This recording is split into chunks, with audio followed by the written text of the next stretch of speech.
And welcome back to the Arnette Report. And Karen, I don't know if you remember, but Ingar Grev was first introduced to WAVA as a growth coach and came in and helped our sales team tremendously. So Ingar, thanks for coming by and having an opportunity to talk with us. Jeff, thank you for having me. It's great. Karen, good to see you again. Welcome. Thanks. Welcome back. Yeah. Now, some people might say that you can't swing a dead cat around in the Washington area and not hit some kind of guy that claims to be a business coach. Right.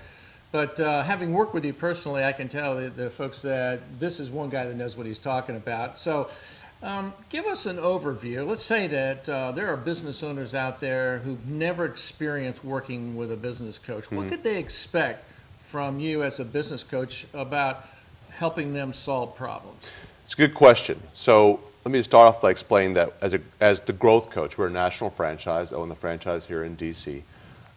We focus specifically on strategic business coaching. And what that means is that we ultimately are going to help our clients create strategies, and then we're going to hold them accountable for implementing those strategies. I assert that 100% of business leaders should be working off of a strategy, right? And it's not just the planning component, it's also the implementation component. Now, I don't want to necessarily disparage all other business coaches out there, because there's a lot of experience out there that we can, when you hire a coach, that's what you're hiring is well, maybe not so much experience, but expertise in guiding you down the path you're trying to go to, you're trying to go down, right? In the case of the growth coach, the reason why I bought the franchise 5 years ago was that ultimately I'm a strategist. This is what I spent my career really understanding, is strategy and top-level requirements, understanding the direction I want to go with an organization or with a system or something like that. And the growth coach was all about strategy. So, we don't sing Kumbaya, we don't give group hugs, we don't dabble in metaphysics. I joke around a lot that we're not really interested in helping you feel good about yourself. That would be great if it's a natural byproduct.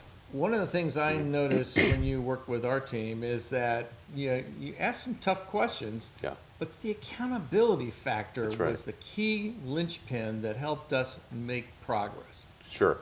Planning is overrated. It's important, but it's overrated. Implementation is vastly underrated, but it's incredibly important in terms of strategy. What good is your plan if you don't implement it? And that's the purpose of the accountability. Right, because ultimately, once I'm done working with a client, we use a retreat-based format. If you recall, that's what we did at WAVA.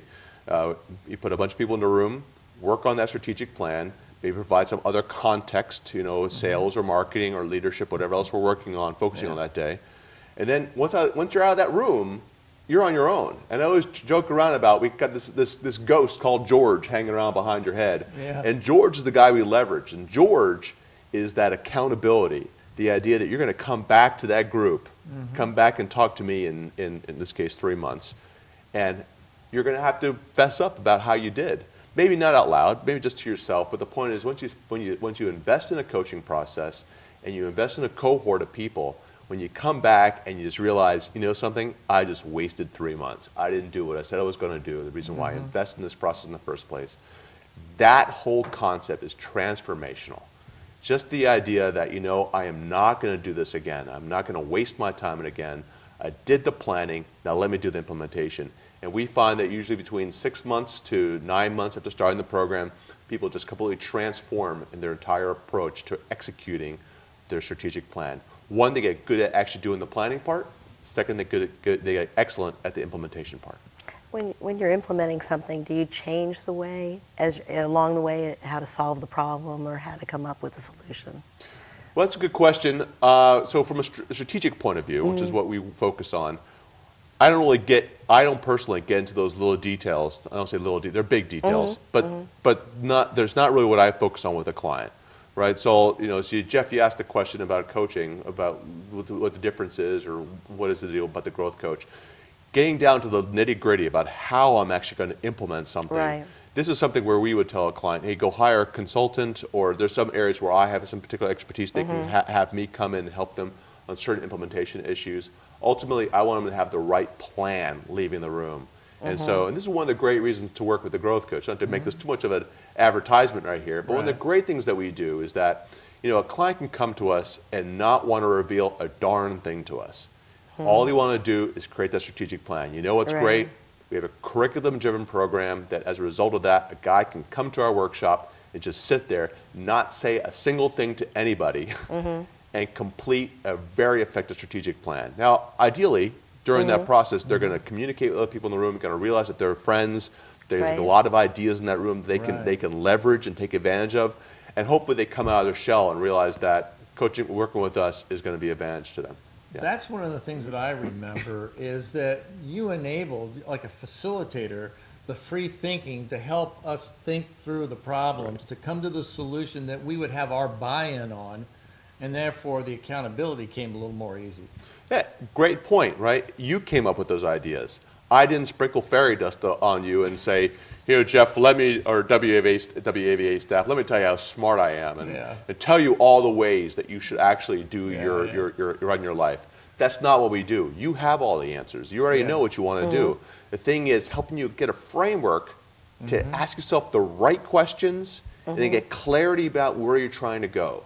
Right? Ingar Grev, hey, I'm just another guy out there. What makes me smarter than anybody else? Nothing. You know your business, Karen, better than anybody else. Jeff, you know your business better than anybody else. And anybody watching this, same thing. They know their business better than anybody else.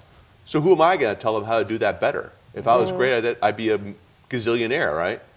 So, but what I'm good at is helping them get clarity about where they're trying to go and give them a little kick on the tush, right, in terms of getting them to actually get that implemented. Now, I noticed that you're starting to see more and more articles and information in the newsprint, on the radio, things where they're discussing 2012. You know, what's the strategy for 2012 based on the current economy? Do you deal with things like that with business owners on developing these strategies? Well, yes and no. So 2012 is just a number, right? And so really in terms of each business, probably the easiest way to explain this is there's 1,000 pieces of information, millions of pieces of information coming into each business owner, each business. And for me to be able to step back and say, here's how you process that, here are all the things to take action on, is going to be impossible. A business owner, a business leader has the best insight in terms of where they need to go, what way the market's going, what they see in terms of how their customers are responding and so forth, what marketing is working for them, what marketing is not working for them. And that all that information together, again, given the strategic framework that we have, is going to help them come up with the best possible plan given their unique situation. So that's, maybe I'm avoiding your question a little bit, but the point is that it's really difficult for me to come in and tell somebody, here's what you need to be focusing on 2012.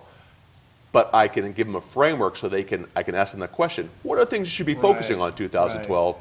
So you can and help push back a guide little bit them on that. a little bit through their goals and acquisition of what they Absolutely. want to Ask the right questions, right? So someone makes an assertion and say, here's the thing I want to focus on in 2012. And I can come back and say, well, why do you want to do that?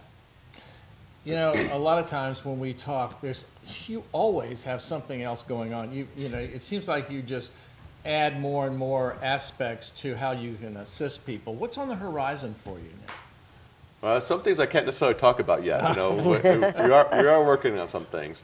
I have recently started helping larger companies get better access to the Department of Defense, because I do have a tremendous amount of people that I know in the industry. It's really remarkable how many people I know in the DOD, DHS, heck, anything that's over here. So you can, as a connector, you can kind of make things happen. Yeah, I can make some really excellent connections, and so I realized that there's an opportunity for me to leverage my experience and help create those opportunities for people. So it's becoming a nice little side consulting business for me.